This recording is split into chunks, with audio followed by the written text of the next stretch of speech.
When I received the results of my O-levels, I was so disappointed. I had a bit of breakfast. I walked down to Harris's, spoke to a commissioner and said, I'd like to speak to someone about an engineering apprenticeship. He made a phone call and he said, I'll take you up right away. There was one old chap, when I very first went there, they used to call him Dobby. I never knew his name. He said to me, you know, Sheila, the Harris family are so good. It's like a family. Any child who left school on a Friday night, if they didn't have a job to go to, they could come in Monday morning to Harris's and they would be found a job. I started working in the factory when I was 15, when I left school without doing any GCEs. It was very nerve-wracking to walk into such a huge building and find your way. And I worked in the postal department with 2 other girls. And we made friends instantly because I already vaguely knew them. They were a little bit older than me. I had to turn up at the time office on the front yard where all the lorries used to back in to be loaded. They governed the check card system that we all had to ding, and they gave you your new your brand new overalls and that.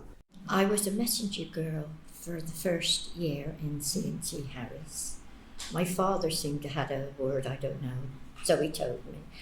And after a year, I moved to the printing department in Harris's and worked there for several years. I went in as a messenger girl, and then after that I was in the boning office where the parts of the meat was going, and that was charged out on a sheet of paper, put the weights on. And my husband was in the army. He was in the army. And we got quarters in the Compton Bassett, and he was sent back to Singapore. And there was a part-time job. And I've been in the big house. It reminded me of the Sound of Music. My husband was a lorry driver in the factory.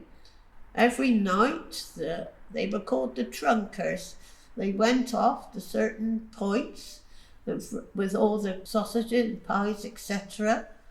But from then the vans came and collected them and went off and delivered them. That was a nightly job. They got back in the morning. You didn't get up to Birmingham in 2 hours like you do now. It could really a full-time job to get up to Birmingham and back again. Actually, it was him that got me the job. You know, said that my wife can do this and can do that. And said, oh, we'll find her a job somewhere.